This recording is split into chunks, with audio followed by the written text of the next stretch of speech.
very much like the cabin that we saw the other day.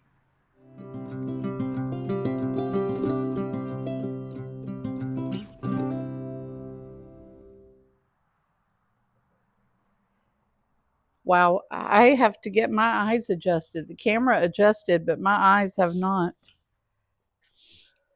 I mean, very much typical of any cabin that we ever see from that era. But I can see in the camera much better than with my eyes.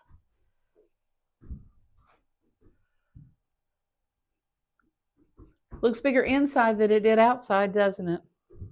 Yep. This is part of the national park system, and I downloaded the app, one of the best apps that I've seen. I was playing around with it, and there are webcams that you can look at. You should see the Grand Canyon right now. Yikes. Because I was reading that only one area was open, or one entrance was open. The day after Memorial Day was insane. Wow, look at this. This is where we are. And this is Knob Creek right here. I mean, this is...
What we just did was kind of an extension of what we did the other day. There was not much to it. You could have walked to the creek, but Kurt heard somebody say that it was a mile and a half, 3 miles round trip. So yeah, and I fell again, so hurt his knee. So we can't do all that.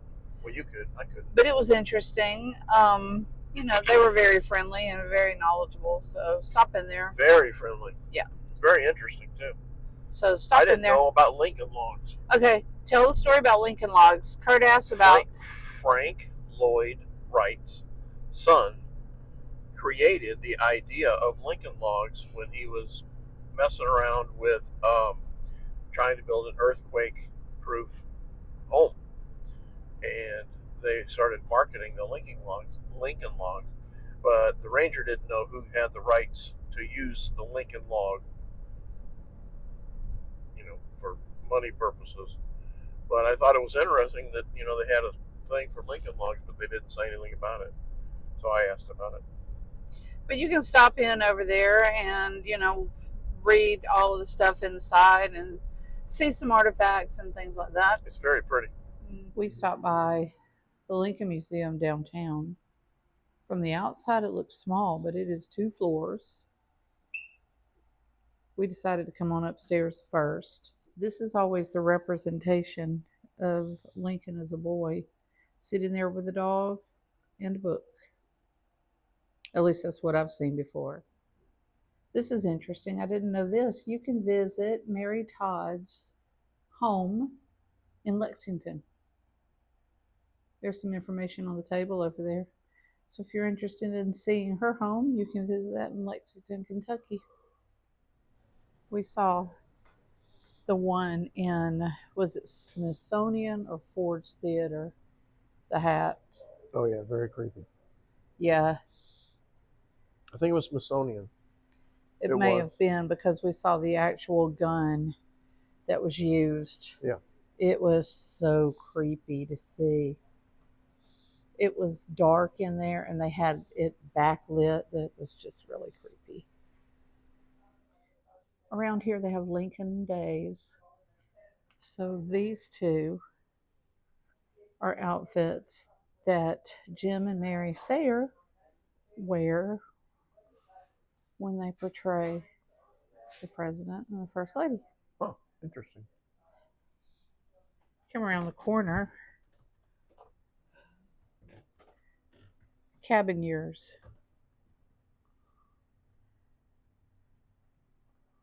They did have a little display on the penny.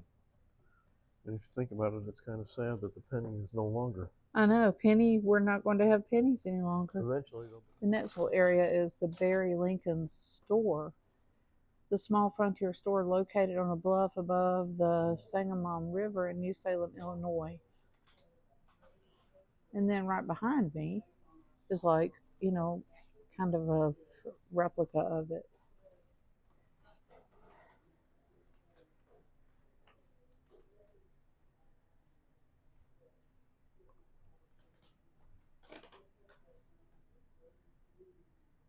So from 1831 to 1837, student, storekeeper, surveyor, soldier, riverman, legislator, postmaster.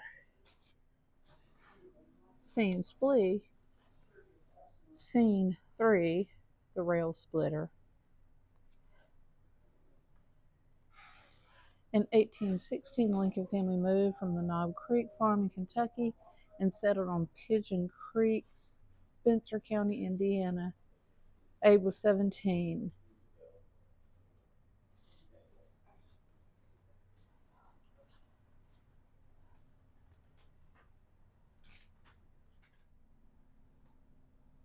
So Mary Todd came from an affluent family, it looks like.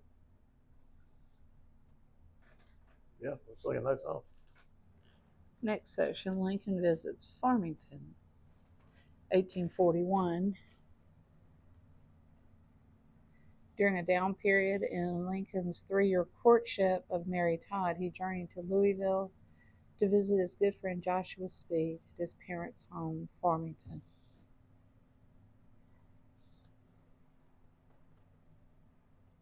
So is this his friend Joshua? How's it going, Josh?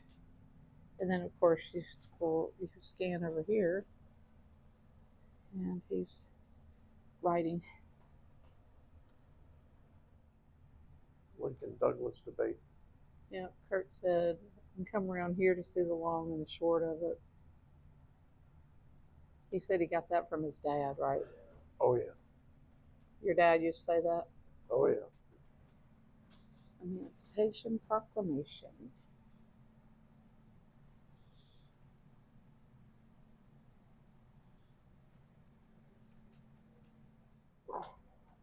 Isn't this a very famous portrait?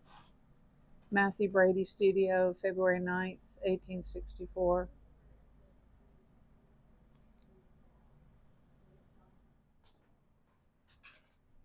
Well, around the corner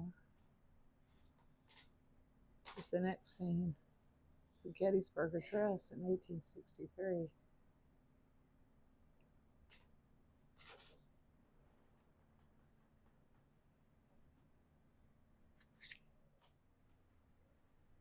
He was there to honor the 51,000 Americans who were injured or killed at the Battle of Gettysburg in July.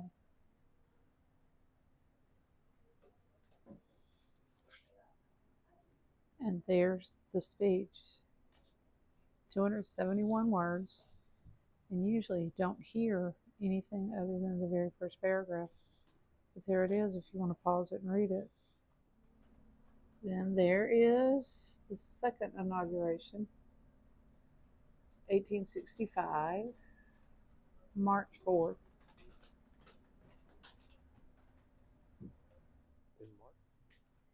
Here is the scene of the surrender, April 9th, 1865.